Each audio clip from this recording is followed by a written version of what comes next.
Atamoto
Psaume 103, voilà un premier verset,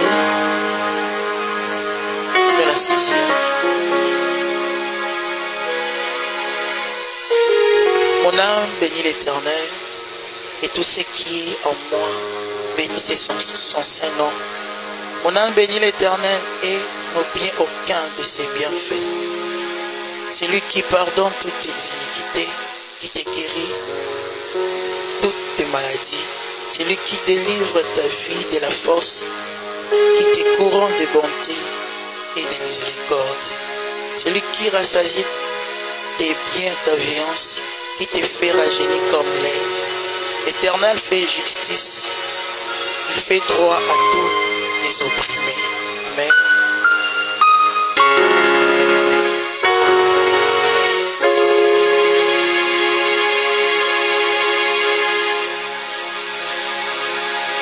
Swallow nakati na Yesu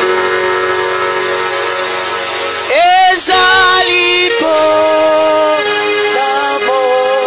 na moto kotalela moninga na yote ezali etumba yamo limona kolo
Oh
Jésus, je viens.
Jésus-Christ, Dieu bien-aimé, Dieu tout-puissant, Dieu miséricordieux, Dieu de grâce infinie.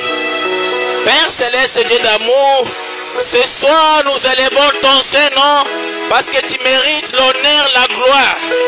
Seigneur Jésus-Christ, tu nous as protégés durant cette journée, Seigneur. Tu nous as donné le souffle de vie, Père. Et ce soir, nous sommes venus t'adorer comme les gens qui respirent. Seigneur Jésus-Christ, ce que nous te demandons ce soir, c'est de nous détacher de toute existence liée aux cinq sens de l'homme, Père. De nous détacher de l'odorat, de nous détacher de l'ouïe, de nous détacher de la vie, pour que, Seigneur, nous puissions, Père, monter dans l'espérance qui est la foi, afin, Père, de monter dans des dimensions où la maladie ne peut pas résister, Père, où la pauvreté ne peut pas résister, Père. Seigneur Jésus-Christ, ce soir, Père, nous sommes dans l'expectative, Père. Nous nous attendons qu'à toi, Père. Parce que c'est toi notre dernier poteau d'attache. C'est toi notre secours. C'est toi notre dernière prise de soumission. C'est toi que nous avons, Père. Nous voulons te voir, Père, enseigné, pour que tu puisses te manifester puissamment, Seigneur, pour que tes enfants ne puissent pas rentrer comme ils étaient venus. Père céleste, Dieu d'amour. Père céleste, merci, Seigneur, parce que, Père, tu nous as gardés, Seigneur. Tu nous as protégés des dangers. Surtout, Seigneur, nous qui vivons, Seigneur, pendant ces temps de la fin, nous voyons, Père, l'apostasie, Père. Nous voyons la désolation, Père. Nous voyons toutes ces choses impies, Père. Mais toi, tu as pourvu, Père, un Goshen pour nous, une cité de gloire, pour que, Père, nous soyons, Père, en sécurité, Père. Merci pour Goshen, Seigneur. Merci pour Goshen, Père. Que le message dans la fin. Oh Dieu d'amour, je te prie, Seigneur, de nous regarder ce soir sous ton sang précieux, Père. Ne nous regarde pas sous nos œuvres, Père. Si tu nous regardes sous nos œuvres, Père, tous nous serons consumés, Père. Mais regarde-nous sous le sang de l'agneau, le sang qui est le signe éternel. Oh Dieu d'amour, nous remettons ce qui est entre tes saintes mains, Seigneur. Commence et chemine avec nous, Seigneur, et ensuite termine avec nous, Seigneur. Où est le prédicateur du jour, Père? Où est d'une manière, Seigneur, spéciale, Seigneur, pour l'intérêt de ton peuple, Père. Bénis le pasteur de cette église, le pasteur Esaïe. Bénis-le puissamment, Père. Bénis les administrateurs, Père. Bénis les diacres, Père. Bénis les ministres, Père. Bénis même les petits enfants, Père. Amen. Quand on va ainsi prier dans le nom précieux, le nom qui est au-dessus de tous les noms, le nom du Seigneur et Sauveur Jésus-Christ. Amen.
Fini les fardeaux.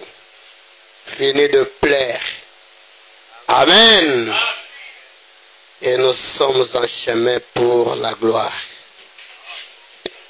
Ce soir, nous sommes que des soldats. Hein? Un soldat est toujours prêt. On va essayer de parler un tout petit peu sur quelque chose et ça va nous plonger dans la prière.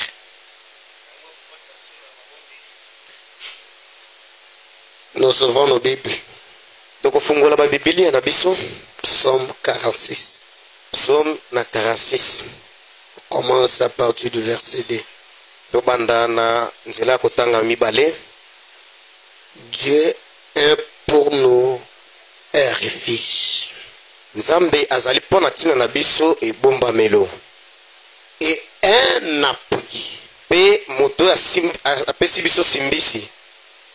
Un secours qui ne manque jamais dans la détresse. Azali lisungi oyo wapi ezanga katena tango na mawa. C'est pourquoi Dena tina wana nous sommes sacrés. tozanga kubanga te Car la terre est bouleversée po ete mabele yango ebongwani et que les montagnes chancellent pe bangomba yango elongwe au cœur des mers. na motema ya mai mbu. Quand les flots de la mer mugissent Wana mbonge na mai tango eza kolingana et qui se soulèvent balondende eza komata jusqu'à faire trembler les montagnes. na ekebo te ekomi kolingisa ta ko bangomba. Il est le fleuve dont les courants réjouissent la cité de Dieu. Azali mai oyo eza kosepelisa cité ya Nzambe. Le sanctuaire de demeure du Très-Haut. Ye penza azali esika moko ya kosambela ya Nzambe na aleki likolo. Dieu Tout-Puissant, Nzambe na bomoi. nous voulons parler de toi pendant un moment. Tolingi toloba na tina na yo na mwa tango moke. Viens nous plonger dans l'atmosphère de la prière. Yaka pe okotisa biso na kati na bosanda ya libondeli. Détruisons l'œuvre de l'ennemi au nom de Jésus-Christ. Tobebisi mwango ya Satana na kombo na kolo Yesu Kristo. Que le Saint-Esprit de Dieu puisse parler ce soir Tikete mulimo mosantu na Nzambe aloba na pokwa na lelo afin que nous puissions recevoir la vie. na tina ete biso toyamba bomoi. Nous consacrons ces instants Tozali kotika tango yo na maboko na yo. dans le nom de Jésus-Christ notre Dieu. Na kombo na kolo Yesu Kristo ye Nzambe na biso. Amen. Amen. Amen. Amen. J'aimerais parler pendant quelques minutes. Na lingina loba mwa na minuti moke. Je vous salue d'abord ce soir dans le nom de Jésus. Na pesi bino na lombote na poko na lelo na kombo na Yesu Kristo. Amen. Amen. Est-ce que quelqu'un est content de me voir ici à 107? Boye moto moko sepeli ndenge moninga na salle 7. Je suis très content de voir l'homme de Dieu. Nazali pene sengoli sus ko mona moto na Nzambe. D'ailleurs, il a parlé de mon sujet pendant qu'il priait. Wana bandaki ko bondela lobaki déjà na tina na mokonza na ngai. Dieu est le secours qui ne manque jamais Nzambe azalaka lisungi o ezanga kate dans la détresse. na tango ya mawato pasi. Amen. Amen.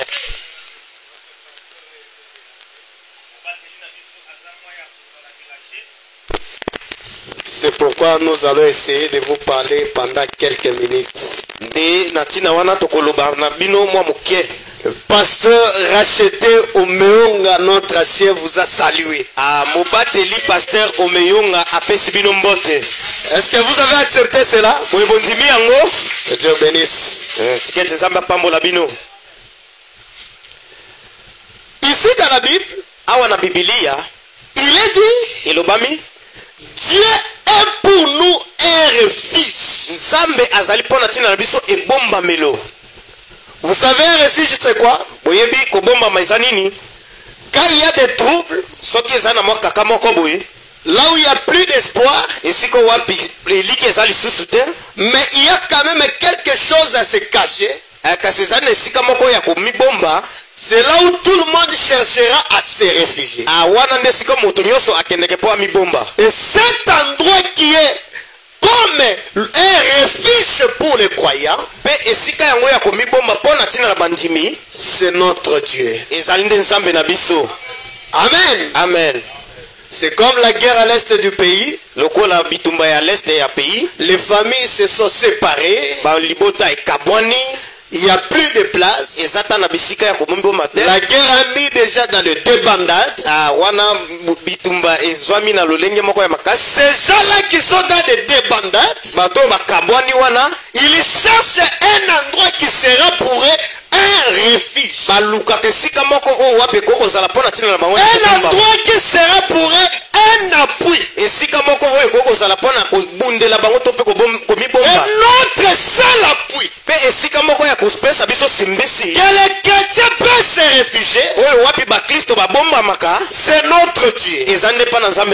Oh, est-ce qu'il y a un enfant de Dieu ce soir? Est-ce qu'il y a quelqu'un qui n'a pas de refuge dans ce monde? Est-ce qu'il y a quelqu'un qui manque un appui? Et ton appui ce soir, ton colonne, pardon, ton colonne, c'est le Seigneur Jésus-Christ. Quand la famille te rejette, la société te rejette, même les travaux te rejettent, mais l'Éternel est pour toi un appui. Est-ce que quelqu'un peut me donner un très grand amen? Dieu reste un appui. Quand le monde nous rejette, il est notre colonne. Il est le seul à qui nous pouvons tenir. Il est notre poteau d'attache. Sans espoir. Mais l'Éternel est notre espoir. J'aimerais dire à quelqu'un ce soir, si tu étais considéré sans appui, si tu n'avais plus de refuge, l'Éternel est ton refuge ce soir. Alléluia. Amen. Alléluia. Amen. On continue un peu avec la Bible. La Bible nous dit, il est un secours qui ne manque jamais dans la détresse. Amen. Est-ce qu'il est écrit ici, il est un secours qui manque quelquefois?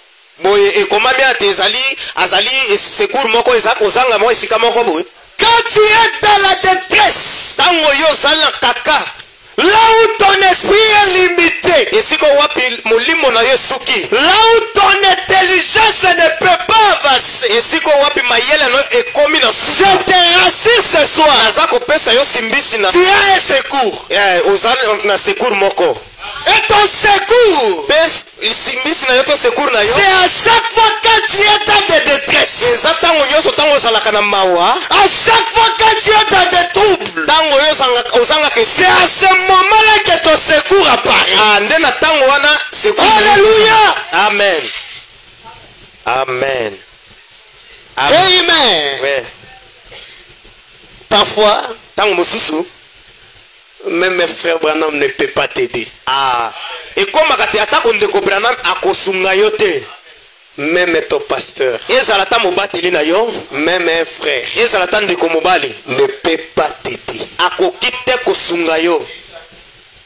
Même ton ami, même ton mari, même ta femme, ton enfant, il arrive des fois, tous ces gens-là ne peuvent pas t'aider. Mais il y a le seul secours qui est là.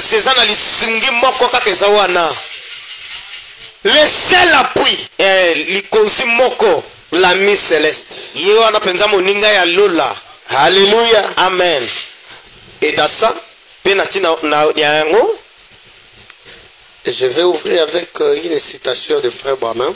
nalingi natanga litangi ya ndeko Branham. Crois-tu cela?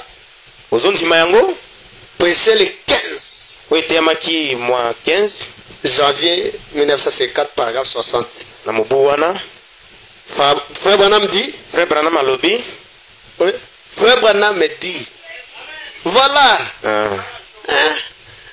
Ça on n'attend pas, c'est là, quelque part là, on n'écoute pas ça. Hein? Quand on vient ici, on aime écouter.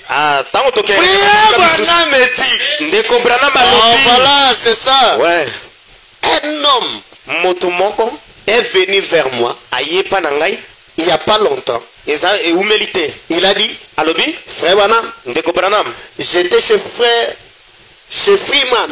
nazalaki epa na ndeko Freeman. J'ai été chez Robert. Nazalaki pa ndeko Robert. J'ai été chez Ogilvy. Nazalaki pa na ndeko Ogilvy. J'ai été chez eux tous. Nazalaki pa na bawana nyoso. Ils ne peuvent rien faire de bon. Amen. Bakoki te kosala malamu moko. Je viens chez vous. Kasi na ye pa na yo. J'ai dit, nalobi, vous êtes tout aussi mal à point maintenant que vous l'avez toujours été. Ozali lisusu kaka mabe ndenge ozalaka liboso. Vous êtes venu, oyei, c'est la personne qui ne faut pas. Et pas la moto wapi akokite. Voilà. Vous voyez? Bomoni, il a dit, alobi, j'ai été chez un tel. Nazalaki pa na moto moye. Ce sont des hommes de Dieu. Hein? Amen. J'ai été chez l'autre là. Nazalaki pe pa na moto kuna. J'ai tourné chez l'autre. Na kepe pa na mosusu. Tous ces gens, bato wana nyoso, ils n'ont pas pu faire quelque chose pour moi. Bakokite pona kosala loko moko pona tina na ngai. Et je suis venu chez vous, Frère Branham. Pe na ye e pa na yo ndeko Branham. Frère Branham a dit, ndeko Branham alobi, vous êtes tout aussi à mal à point. Yo penzo ye lisusu mabe lisusu. Ne si ka mabe. Voilà. Il pensait que Frère Branham akanisaki ete ndeko Branham était le refuge. azalaki ebomba melo. S'il arrive chez Frère Branham, soki akokoma epa ndeko Branham, son problème trouvera la solution. likambo na ye kozwa solution. Il s'est retrouvé dans un très mauvais endroit aussi. Mokande akutani lisusu na esika ya mabe koleka. Frère Branham dit, ndeko Branham alobi, allez chez Christ. kende epai na Kristo. Amen. Amen. Amen. Alléluia. Amen. C'est le seul Christ qui est le secours. eza nde Kristo ye moko azali lisungi.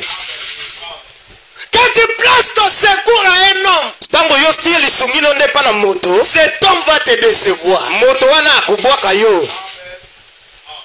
Tu seras surpris. Okozala ya kokamwa.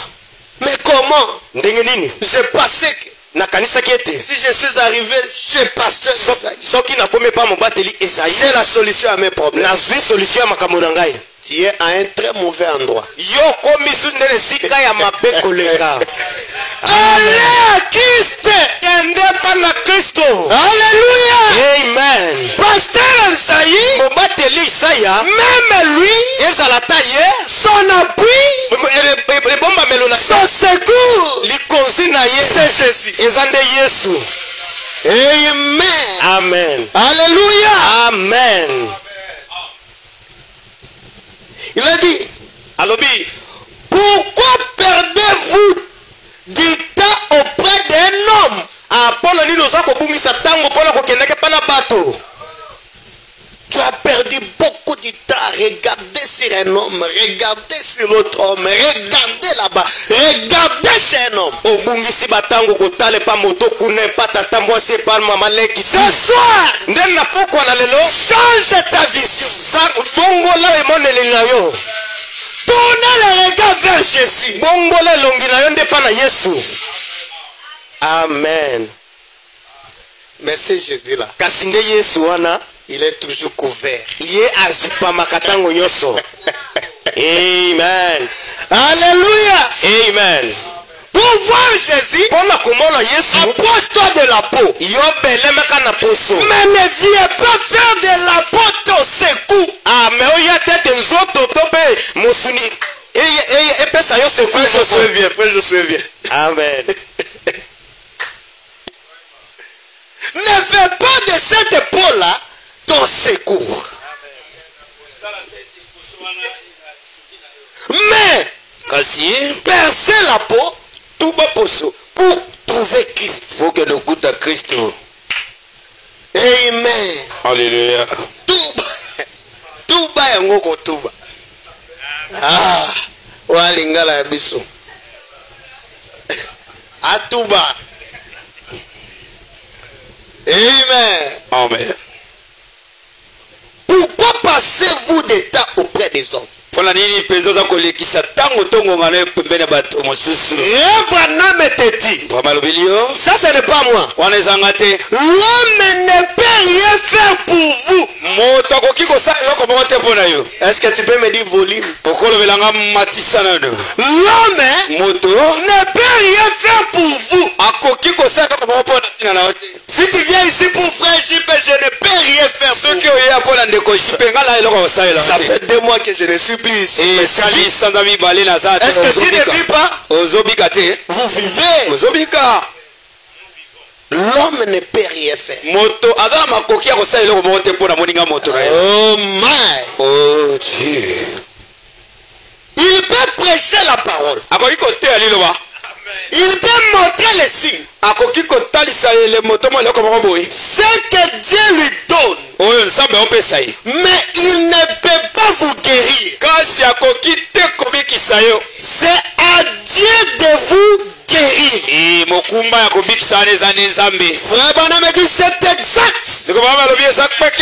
Croyez-vous que c'est la vérité? C'est la vérité, ami. C'est vrai.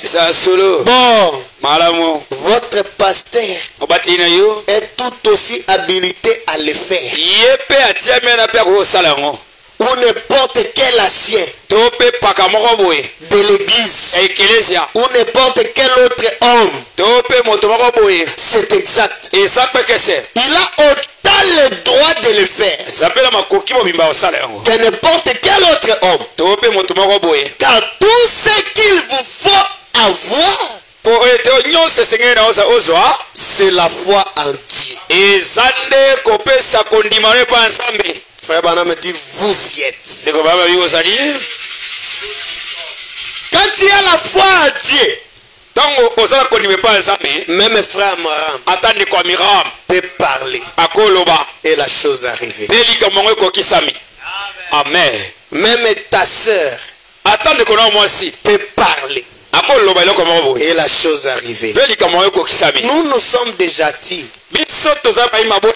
Nous ne sommes pas des juifs. Les juifs, il faut imposer, il faut crier, il faut faire beaucoup de trucs. Mais la foi des gentils avait demandé à Jésus de ne pas arriver. La foi des gentils a demandé à Jésus de prononcer seulement un mot. Alléluia. Amen. Quelle que soit la distance, Dieu ne connaît pas de distance. Dieu ne connaît pas de mur. Dieu connaît la foi en lui. Amen. Amen. Nous allons voir une petite chose. Et frère Branham aussi. Lui-même, il pensait qu'il était maître. Il pensait qu'il était maître. Un grand chasseur du monde. Mais un jour, dans la forêt des Indiens, alléluia, amen, sa femme, la sœur Meda, ils ont jugé bon de faire leur lune de miel là-bas à la forêt. Billy Paul était un petit affaire à cette époque. Frère Branham a érigé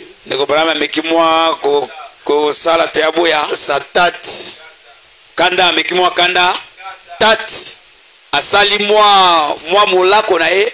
Il a laissé sa femme atiki pe mwasi na molako et wana son petit garçon. na mwana na ye ya Il muke est wana parti chasser. yake bokila Il a chassé, il a tué un gibier. ake ya bomi bamboloko bamboke kulupa nyonso wana Mais kasi ce que frère Branham avait manqué, oyo ndeko baba asangaki il n'a pas voulu être conduit. ye asepelaki to andimaki te ki akambama Il a dit il connaissait la forêt. ye alobi ayebi zamba wana Et effectivement, il connaissait la forêt. ya solo mpenza ayebaki mpunda wana Il était aussi un guide quelque part. azalaki mpe mokambi moko na esika moko À la forêt des Indiens, na zamba ya baindiana fallait un guide. esengelaki kaka na mokambi moko Frère Branham est allé, il a tué son gibier. ndeko bamaki abomi banyama na ye Et une forte pluie, la tapette est venue, c'était vraiment moins 3 degrés.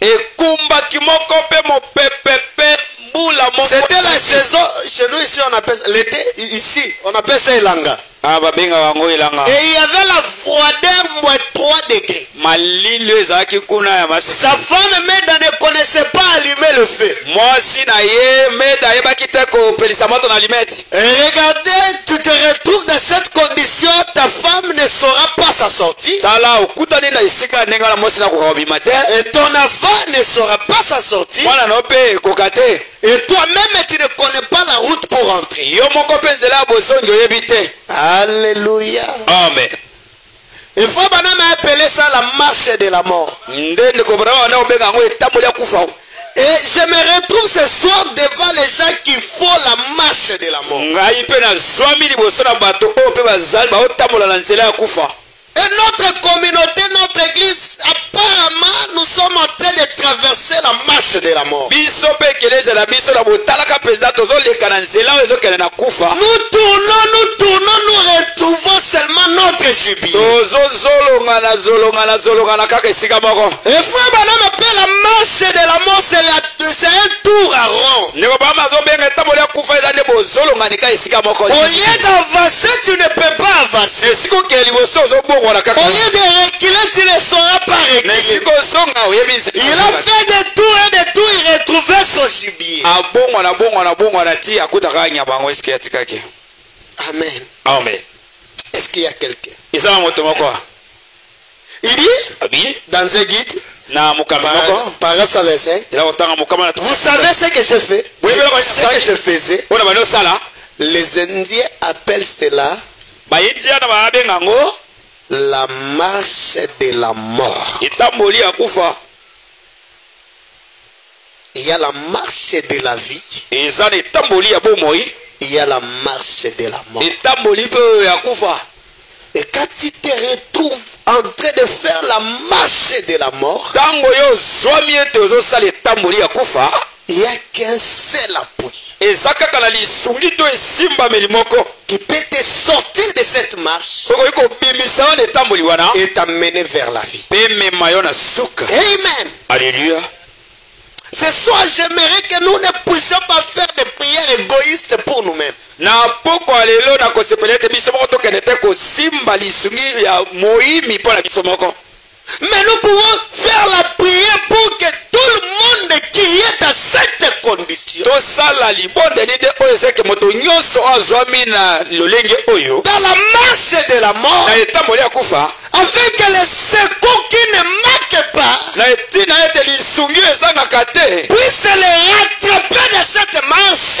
ekuta ye to et bango na les etamboli conduire vers les trois chemins. kamba ye na nzela ya alima Alléluia. amen Il dit, oui voyez-vous, omwani vous marchez en décrivant un cercle. yo ozotambola na bozolongana kaka obongwana kaka esika moko Frère, depuis que tu as commencé à bando vendre, bandi kala koteka tu n'évolues pas. yo okendaka na liweso te Tu es en train de faire un cercle. yo ozolongana kaka L'argent que tu avais pour capital, c'est le même montant qui est resté. mbongo bandaki nango mombongo emataka te etikalaka yango Quelque chose que tu avais commencé il y a longtemps, tu n'avances pas, tu n'as que ça. eloko moko bandango bandakala yo okendaka liboso te ozaka wana Un cercle vicieux. ozolongana c'est la marche de la mort. eza etamboli ya kufa. Et Dieu Nzambe est le secours. ye nde lisungi. Il est l'appui de sans appui. Ye aza lisungi oyo moto mosusu akoki kosunga te ka ye moko. Il est un refuge. Ye azali ebombameli o. Quand il y a la tapette, esika ekumbaki ezali. il dit, alobi vous tournez à sec. ozongaka esika moko bo. Vous tournez. obolongani ozolongani ozolongani. Bien. malamu. Je me croyais bandaki komindimisake. je me croyais trop bon. na bandaki mpenza komindimake naza mpenza moto nayebi. Guide pour jamais m'égarer. oyo nakoki ata te kobunga. Peut-être tu penses que ce que Dieu est en train de faire là, tu connais, tu ne sauras pas t'égarer. ntango mosusu ozokanisa ete ozosala wana oyebi okobunga te. Peut-être tu es en train d'entrer dans ça, tu dis que non, ça avance. Mais ça n'avance pas. ntango mosusu ndenge ozosala yango obi ezokende nango malamu nzoka nde ezokende liboso te. On a besoin de seul appui. toza mpenza na bosenga na yango. Faut madame penser qu'il ne pouvait jamais s'égarer. ndeko molanga bandaki kobanza ete akokaki ata te kobunga. Voyez-vous? omoni On n'avait pas besoin de me dire quoi que ce soit de bois. te na bosenga oyo ya kolobela nga oyo etali oyo na oyo etali nzamba to ngunda. Je savais me débrouiller. nga nayebaki naye nakobundabunda nabima. Voyez? omoni Je me suis reparti. ngai naye kobongola motema. Je disais, andoloba impossible que je me fasse cette erreur. eza mpenza na pokoso mpo nasala miko ya ndenge wana. Je suis encore revenu. nga nazongi lisusu Et je suis monté un peu plus haut. mpe namataki lisusu mwa moke likolo koleka Dans le canyon. kuna na likolo kuna kanywa Luangomba. na ngomba kuna. Et à ce moment-là, mpe na kongana le vent avait déjà commencé à se... oyo ekumbaki mopepe bandaki koya kobeta. Oh là là! olala La neige est partout. mwa mamia bandaki kobwaka matanga. Il faisait presque nuit. e molili bandaki kokoma. Je savais que Meda mourrait pendant la nuit. nayebaki ete meda okufa na butu na Billy Paul. Vous voyez omoni cette condition-là. e lulingi wana Dans cette région sauvage, na esika moko mpenza ya zamba ya ngunda kuna. elle ne savait pas se débrouiller toute seule. ebaki te ndenge nini akobunda ye moko. Et Billy avait peut-être 4 ans. bili ntango mosalaki kaka na mbula mine. Mais frère Branham, ndeko Branham bloqué. akangami kuna. Il ne sait quoi faire. ayebi ndenge nini asala te. Amen. amen.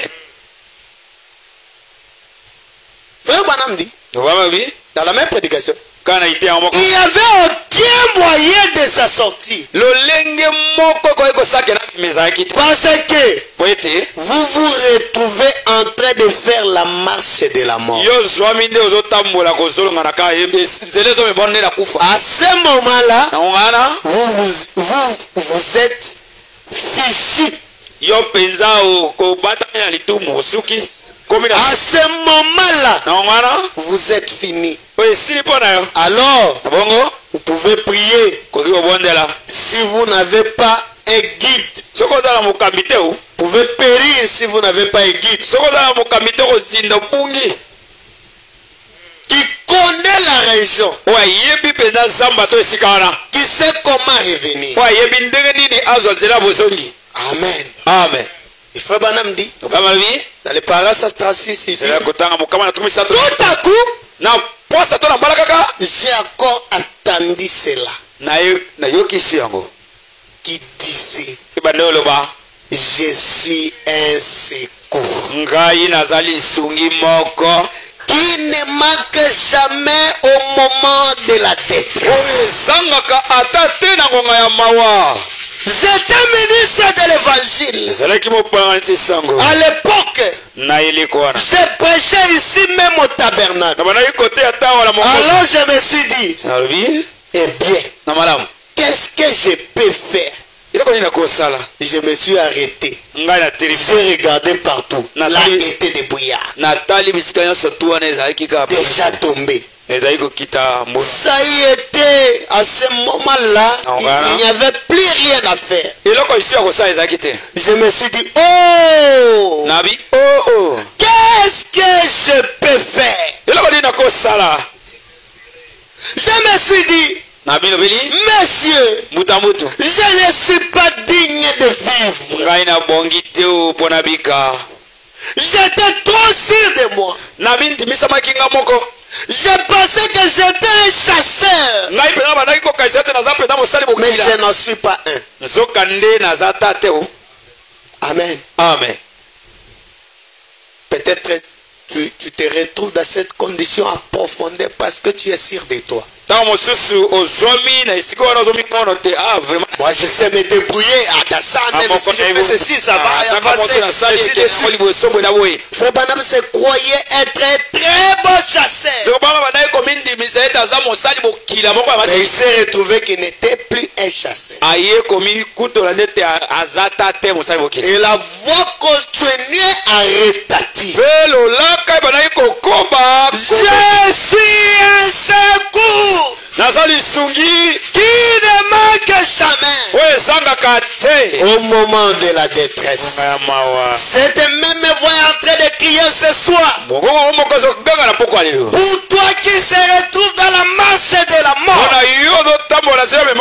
je suis un secours qui ne manque jamais au moment de la détresse.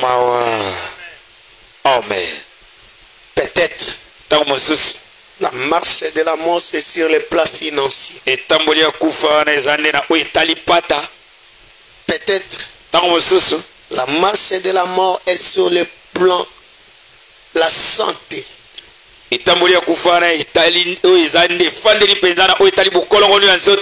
Peut-être la marche de la mort te survient sur ce que tu es en train d'essayer de te débrouiller. Mais je te dis ce soir, il est le secours. Il ne manque pas. Si seulement tu te retournes à lui, il peut t'aider ce soir. Alléluia. Amen. Je suis le secours. Frère Branham dit ici, on part pour terminer et pour prier. Tous les jours de notre vie, paragraphe 87.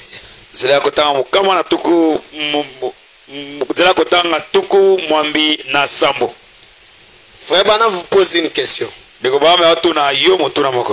Croyez-vous au Seigneur Jésus? Peut-être tu n'as pas écouté. Croyez-vous au Seigneur Jésus?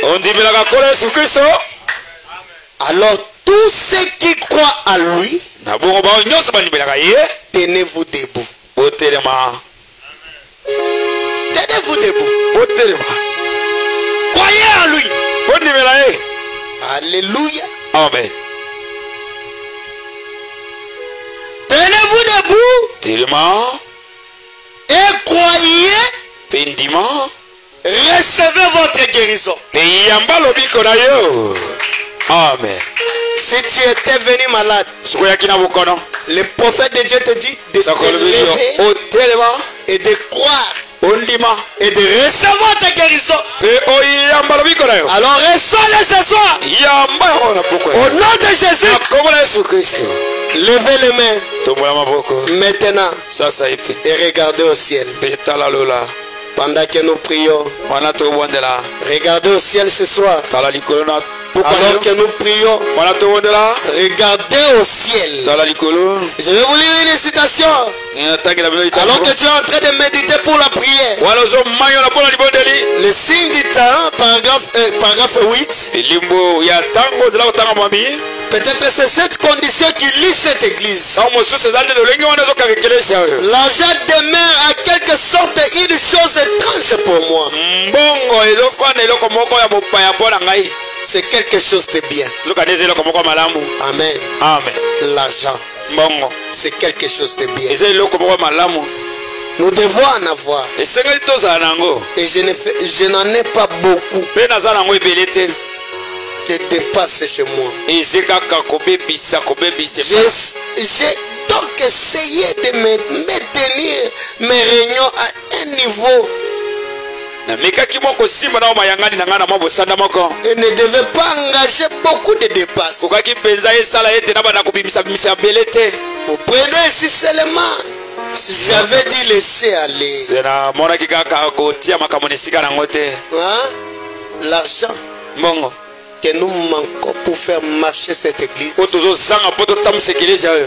c'est quelque chose de bien. Parce que l'évangile c'est gratuit. Mais l'évangélisation demande des moyens. On peut faire descendre des hommes de Dieu ici, mais on n'a rien pour leur payer. Parce que nous n'en avons pas. L'argent demeure pour nous quelque chose comme d'obstacle. Alléluia. Amen. Fabanam dit, dans Jésus-Christ est le vivant. On va finir par là et prier. Par acceptation dit. Et maintenant, Seigneur, laisseras-tu Satan garder ton peuple sous son emprise? À Dieu ne plaise. À Dieu ne plaise. Lève-toi, Jéhovah. Lève-toi. Que ce soir, tes yeux se tournent vers ton peuple qui fait la confession. Est-ce que tu fais la confession ce soir? Oh Seigneur, chevauche sur le niwe. Toi qui viens sur le vent du matin, viens chevaucher de cette salle. Seigneur, montre à Satan qui est le patron. Alléluia. Amen. L'argent ne peut pas dominer les affaires de Dieu. La situation que tu te retrouves, la marche de la mort que tu traverses, ne peut pas te retenir. Il veut que Dieu descende de ce soir. Montrer à Satan entre lui et Satan. Et qui est le patron? Prends le contrôle, Seigneur. Et maintenant, attaque ton serviteur qui me tient ici.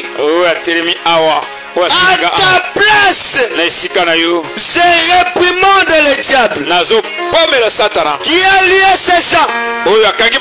Toi, démon, attaque serviteur de Jésus-Christ. C'est-à-dire de t'écarpir complètement. Cette salle sortir complètement et quitter cette salle. Sors de ces gens. Laissez-les au nom de Jésus. Alléluia. Amen. Là où Satan t'avait lié, là où il t'avait amené dans la marche de la mort, je ne sais pas de quel endroit, mais je sais une chose, que le prophète a dit à Satan de quitter cette salle, de t'écarpir et de vous laisser libre. Alors soyez libres. Retrouvez ton chemin. Quand tu vas prier, dis à Dieu, nous avons constaté la marche de la mort. Nous sommes sept. On devait déjà être une église de référence à Kingabwa. Mais nous tournons en rond. Tu es le secours qui ne manque pas. dans la détresse. Regardez-nous dans notre détresse. Regardez notre pasteur dans sa détresse. Regardez mon frère dans sa détresse. Regardez ma soeur dans sa détresse. Toi le Dieu du ciel. Toi qui es le secours. Toi qui es notre refuge. Toi qui es notre appui. Descends ce soir. Fais secours. Deviens notre appui. Là où on ne saura pas marcher nous-mêmes. Viens être notre guide. Là où nous avons tourné dans la marche de la mort. Viens nous relever et nous conduire dans les sentiers. Ouvre les chemins. Oh Seigneur. Que le rideau du diable soit élevé, soit enlevé, soit brûlé, soit chassé loin de tes enfants. Qu'à partir de ce soir, le chemin soit éclairé. Alléluia. Amen. Jésus-Christ est la lumière du monde. Que cette lumière du commencement puisse luire sur votre chemin. Que votre chemin soit éclairé. Prions le Seigneur. Prions le Seigneur.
autres tu répondras. Jésus est, n'oubliez pas. Écoute, Yoka. ce merveilleux Katik, la sœur Fanny Crosby, Fanny Crosby, t'es retrouvé aussi dans cette condition. Ça les secours. Alors qu'on lui l'a appelé de chanter des chansons mondaines parce qu'elle avait une belle voix. De faire de l'argent avec sa voix. Pour qu'elle puisse faire de l'argent avec sa voix. Mais la sœur Fanny Crosby, elle a dit, malgré que je suis avec, mais je sais que j'ai un Dieu. Je ne peux pas vendre mon don. Oh mon frère, est-ce que tu peux élever ta voix pour ton pasteur? Malgré la condition, mais il n'a pas accepté de vendre son don. Condition qu'il est en train de traverser des moments difficiles, périlleux.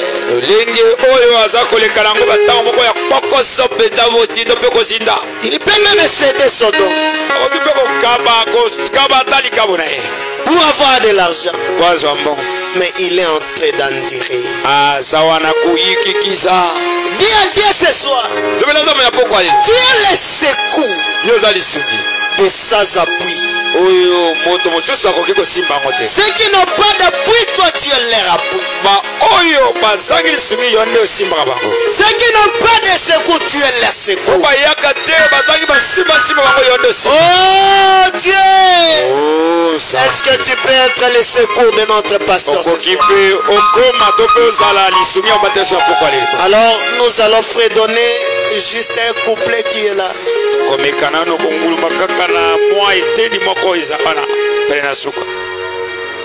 Toi faute.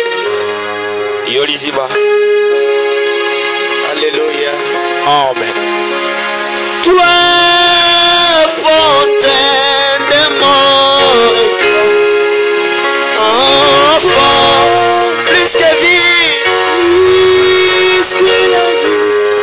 Pour moi, qui d'autre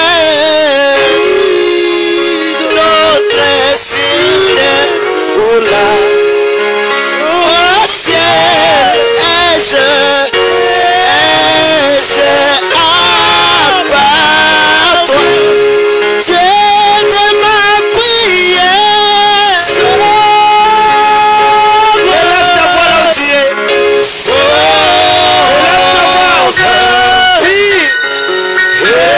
Oui pour ton pasteur. Oui pour cette église. Oui pour les pasteurs. Oui pour tes frères. Il a le seul secours.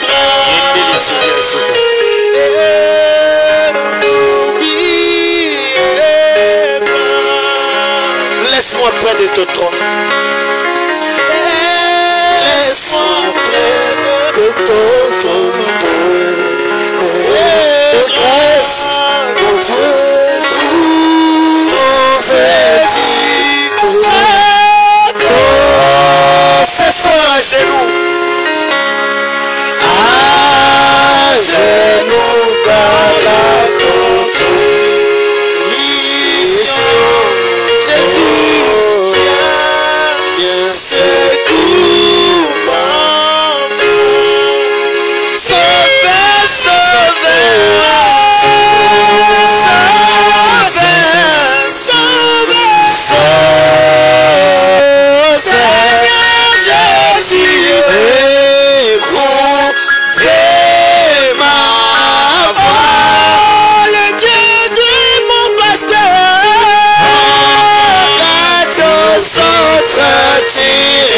fort. Jésus est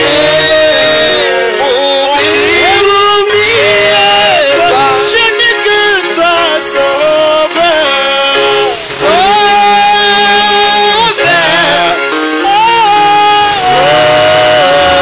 Sauveur. Seigneur Jésus, écoutez ma voix.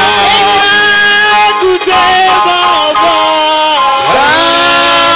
Bateau sauté dépend. Jésus, Jésus, m'oubliez pas. Notre Père et notre Dieu, tu as été avec nous au début et nous voici presque à la fin. Seigneur Dieu Tout-Puissant, c'est ta parole. Tu es le secours qui ne manque pas. Ce soir, laisse que cette parole soit matérialisée sur 107. Pour notre pasteur, pour mon frère, pour ma soeur, deviens le secours. Deviens notre secours. Au nom de Jésus-Christ. Partout il y avait la marche de la mort. Nous arrêtons cette marche de la mort ce soir. Dans le nom de Jésus-Christ. Tu es le secours qui ne manque jamais. Que nous puissions retourner sur le chemin. Au nom de Jésus. Tout ce qui bloquait notre marche. Oh Seigneur. Nous disons à Satan ce soir de libérer les enfants de Dieu. Au nom de Jésus-Christ. Que la lumière, la colonne de feu puisse chasser les démons sur notre chemin. Seigneur, laisse que nous puissions retourner sur le chemin. Les cercles viciés dans cette église, dans la vie de chacun de nous, nous mettons fin. Au nom de Jésus. Au nom de Jésus. Au nom de Jésus. J'associe la foi de Branham dans cette prière. Je prends la foi du pasteur. J'associe avec la foi de chaque membre ici présent. Nous mettons fin au cercle vicieux. L'esprit de tout rang, de tourner sur place. Nous mettons fin à cela. Au nom de Jésus. Que nous puissions reprendre notre marche. Laisse que nous puissions monter de gloire à gloire. De bénédiction à bénédiction. De l'élévation à l'élévation. De la parole à la parole. De la puissance à la puissance. De la sainteté à la sainteté. Que tout ce qui était de bassesse dans cette église, nous mettons fin à cela. De la prospérité à la prospérité. De l'argent à l'argent. Au nom de Jésus, que nous soyons élevés. Bénis notre pasteur. Bénis chacun de nous. Tous ceux qui sont présents, qu'ils soient bénis par toi. Au nom de Jésus-Christ. Bénis les dîmes et les offrandes. Bénis notre retour. Toute œuvre de l'ennemi, nous l'anéantissons dans le nom de Jésus. Merci Seigneur parce que tu l'as fait. Oh Dieu, nous te glorifions. Père, nous t'élevons. Père, nous poussons même des cris de joie. Sachant que la marche de la mort s'est arrêtée ce soir. Et que nous avons commencé encore une nouvelle marche avec toi. Toi le secours, ne nous quitte jamais. Sois toujours à notre côté. Dans le nom puissant de notre Sauveur et Seigneur Jésus-Christ. Amen. Que Dieu vous bénisse. l'acheter, vous allez finir le programme. Je vais l'acheter à part au 700.